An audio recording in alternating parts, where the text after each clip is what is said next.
Assalamualaikum warahmatullahi wabarakatuh. Waalaikumsalam warahmatullahi wabarakatuh. Baiklah, kami dari kelompok 11 program studi Sistem Hukum Indonesia dengan nama dosen Bapak Rizky Sapril, Universitas Negeri Padang ingin mempresentasikan hasil diskusi kami, yang mana anggotanya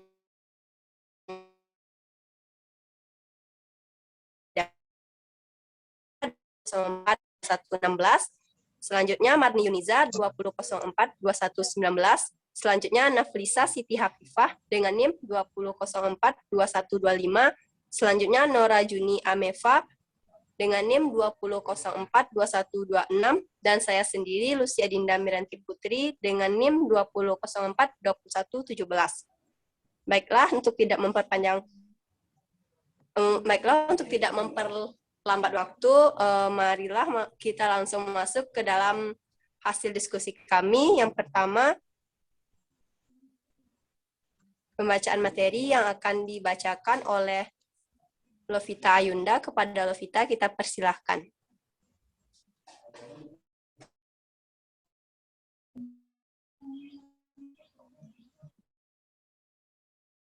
Assalamualaikum warahmatullahi wabarakatuh. Waalaikumsalam warahmatullahi wabarakatuh. Sengketa hukum litigasi dan non-litigasi. Yang pertama, sengketa hukum litigasi, yang berarti pertentangan atau konflik. Proses penyelesaian sengketa ini mengakibatkan semua pihak yang bersengketa saling berhadapan satu sama lain untuk mempertahankan hak-haknya di depan pengadilan. Prosedur dalam jalur litigasi bersifat lebih formal dan sangat teknis. Sedangkan untuk hasil akhir melalui litigasi ada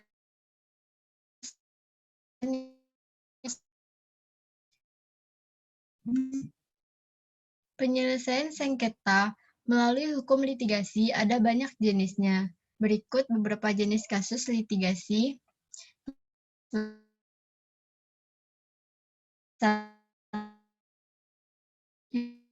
Sengketa keperdataan, yang keempat kejahatan perusahaan, yang kelima penyelesaian atas tuduhan palsu atau perebutan hak asuh anak.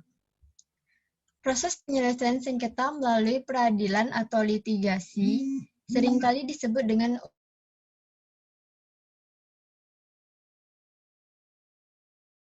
sengketa.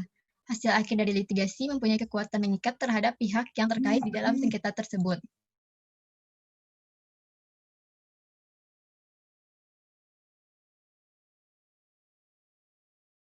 Litigasi bermaksud adalah penyelesaian sengketa yang berada di luar pengadilan.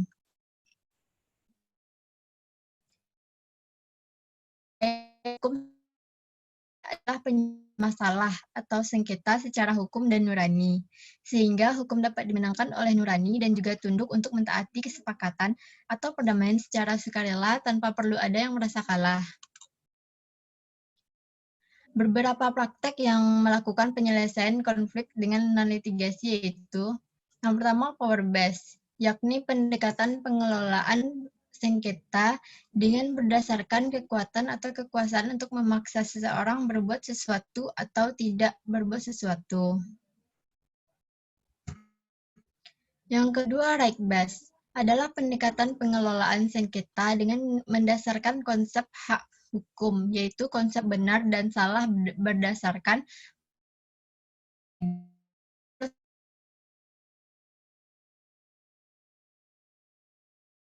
yang ketiga, interest based.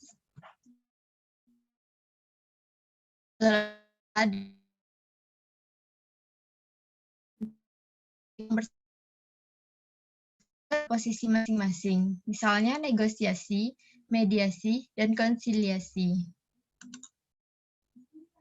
Penyelesaian sengketa melalui non-litigasi jauh lebih efektif dan efisien. Berkembangnya berbagai cara penyelesaian sengketa di luar pengadilan yang dikenal dengan ADR dalam berbagai bentuk seperti berikut. Yang pertama, arbitrase. Pasal 1 ayat 1 Undang-Undang Nomor 30 Tahun 1999 menjelaskan bahwa arbitrase adalah cara penyelesaian sengketa di luar pengadilan yang didasarkan perjanjian arbitrase yang dibuat secara tertulis oleh pihak yang bersengketa.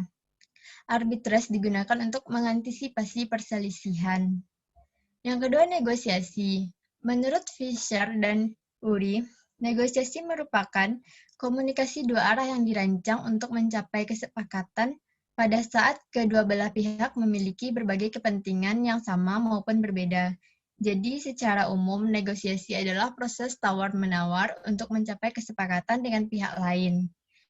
Melalui interaksi, komunikasi yang dinamis dengan tujuan untuk mendapatkan penyelesaian atau jalan keluar dari permasalahan yang dihadapi oleh. Assalamualaikum warahmatullahi wabarakatuh. Baiklah, terima kasih kita ucapkan kepada Lovita. Pembacaan materi selanjutnya oleh saya sendiri, Lucia Dinda Miranti Putri. Materi lanjutan selanjutnya C. Mediasi. Menurut Peraturan Mahkamah Agung Nomor 1 Tahun 2016 tentang prosedur mediasi di pengadilan adalah penyelesaian sengketa melalui proses perundingan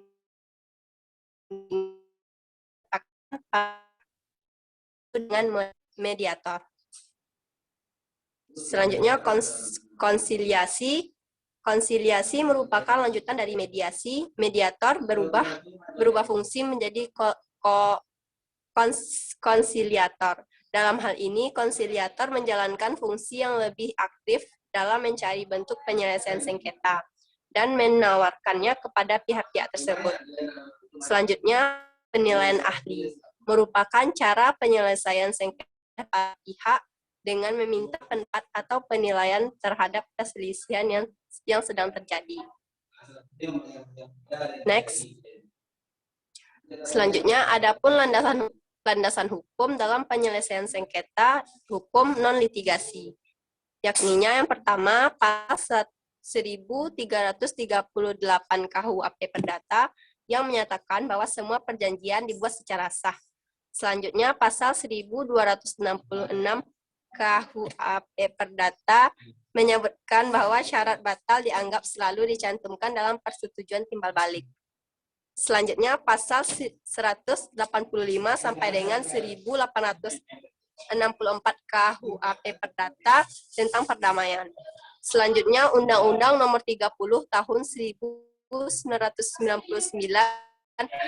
menyebutkan bahwa arbitrase adalah cara penyelesaian sengketa perdata di luar peradilan umum. Next.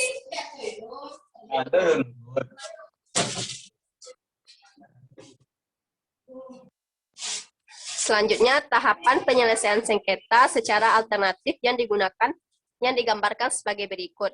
Yang pertama, A. Tahap persiapan. Yang kedua, B. Tahap mempelajari kasus posisi. Yang ketiga, C. Tahap perundingan. Next. Yang keempat, D. Tahap perumusan hasil kesepakatan. Yang kelima, next. E. Tahap pendaftaran hasil kesepakatan. Dalam pelaksanaan hasil perumusan ini ada beberapa hal yang perlu diperhatikan. Yang pertama, pelaksanaan hasil kesepakatan sedapat mungkin dilaksanakan secepatnya. Yang kedua, pelaksanaan harus dilaksanakan dengan tuntas. Yang ketiga, hindari timbulnya masalah hukum baru. Yang keempat, tingkatkan hasil pelaksanaan ini pada kekuatan hukum yang diperlukan.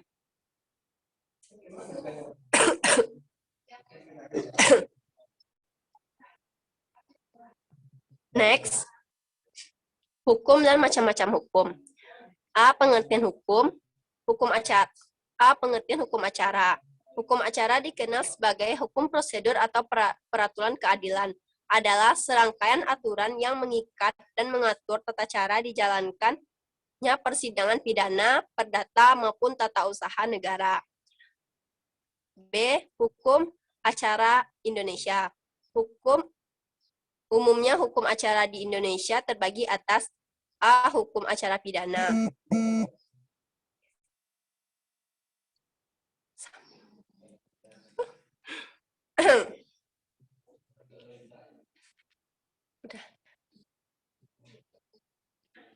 Baiklah, sekian dari saya. Terima kasih.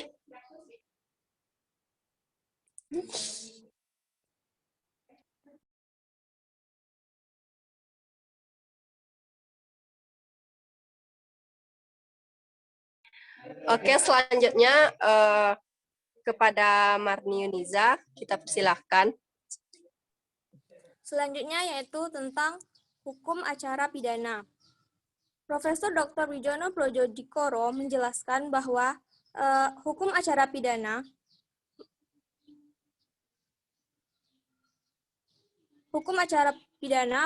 sebagai suatu rangkaian peraturan yang memuat cara bagaimana badan atau pemerintah yang berkuasa seperti kepolisian, kejaksaan, dan pengadilan harus bertindak guna mencapai tujuan negara dengan menegakkan hukum pidana.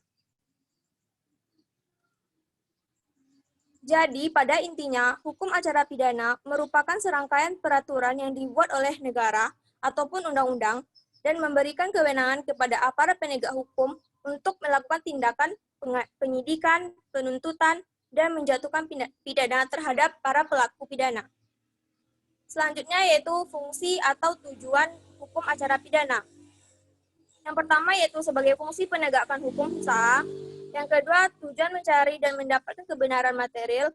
Yang ketiga, melaksanakan putusan pengadilan. Dan yang keempat yaitu tujuan untuk melindungi hak asasi individu baik korban maupun pelaku. Tujuan di atas dapat dirumuskan menjadi 3 fungsi menurut Van Belemen, yaitu yang pertama, mencari dan menemukan kebenaran. Yang kedua, pemberian keputusan oleh hakim. Dan yang ketiga, melaksanakan keputusan. Next.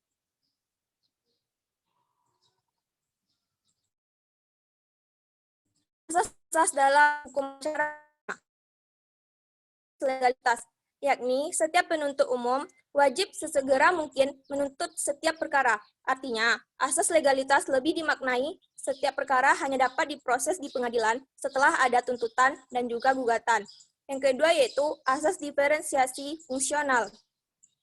Asas ini menyatakan setiap aparat penegak hukum dalam sistem peradilan pidana memiliki tugas dan fungsinya sendiri.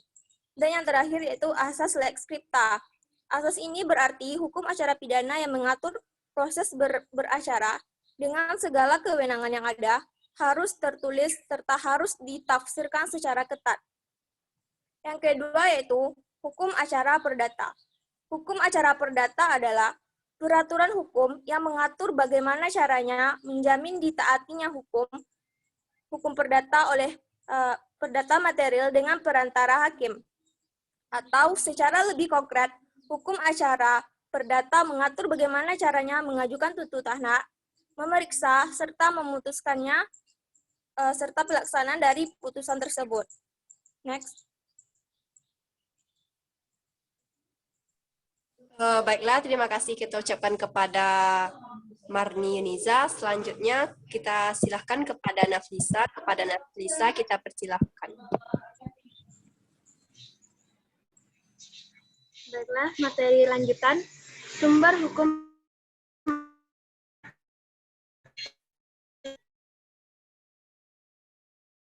nomor 1 tahun 1951. Yang kedua, Undang-Undang nomor 48 tahun 2009. Yang ketiga, Undang-Undang nomor 3 tahun 2009. Yang keempat, Undang-Undang nomor 49 tahun 2009. Yang kelima, Undang-Undang nomor 5 tahun 1986. Yang keenam, Adat Kebiasaan Hakim. Yang ketujuh, Perjanjian Internasional. 8. Doktrin atau ilmu pengetahuan. 9. Instruksi dan surat edaran Mahkamah Agung. Next.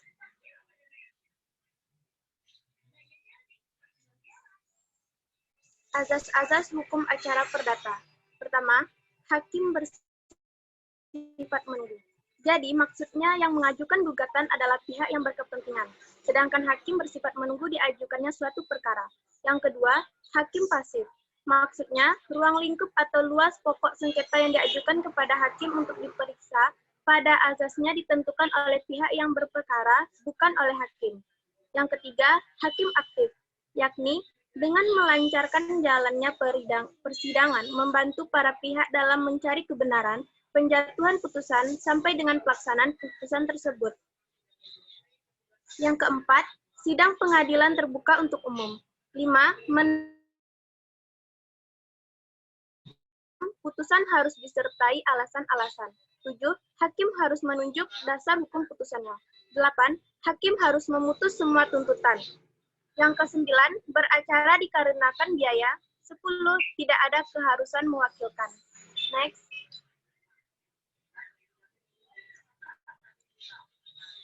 Hukum acara peradilan agama.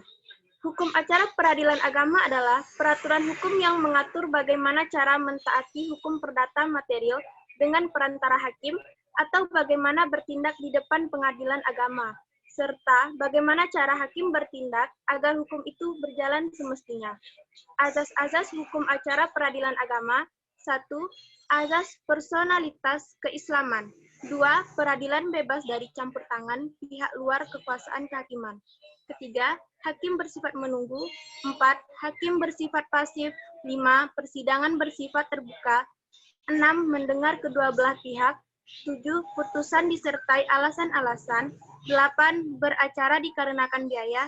9. Tidak harus mewakili HIR. Yang ke-10, azas sederhana, cepat, dan biaya ringan.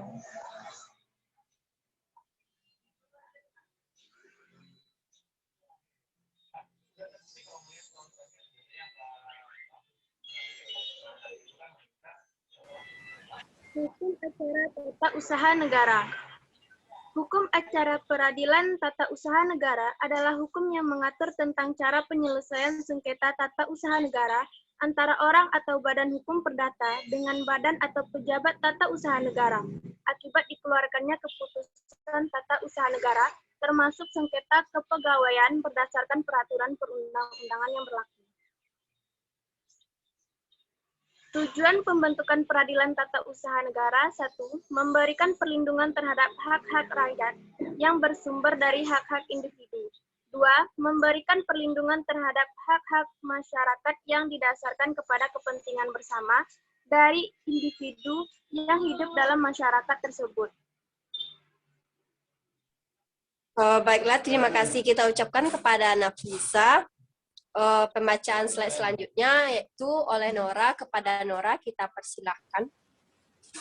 Baiklah, selanjutnya hukum acara Mahkamah Konstitusi. Hukum acara MK dimaksudkan sebagai hukum yang mengatur prosedur dan tata cara pelaksanaan wewenang yang dimiliki oleh MK.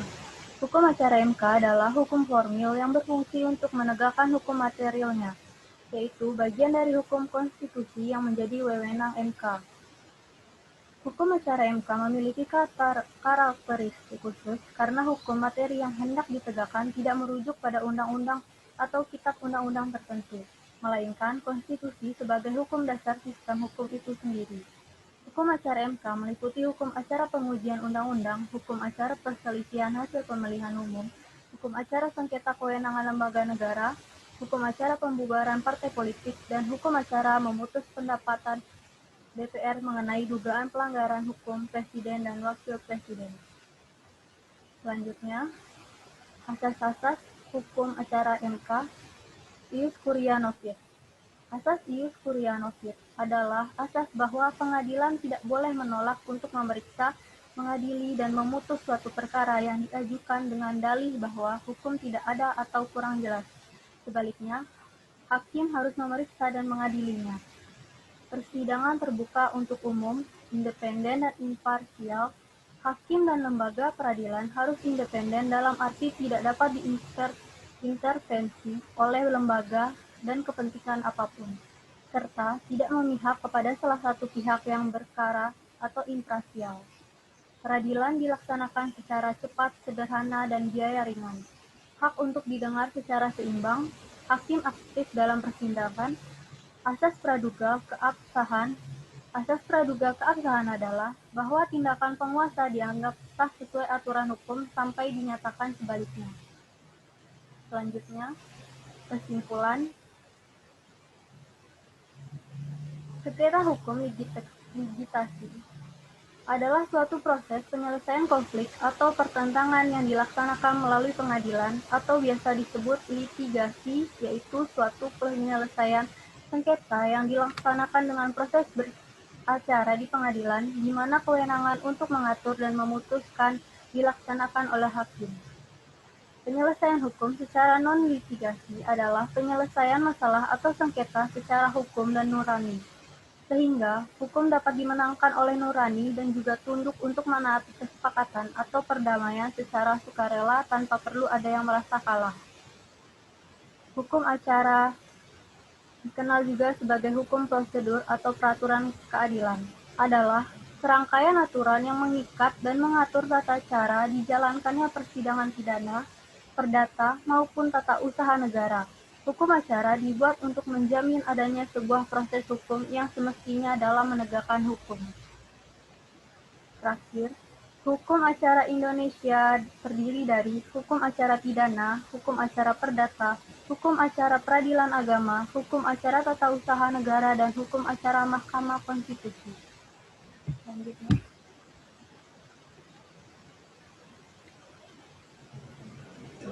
Baiklah, terima kasih kita ucapkan kepada Nora.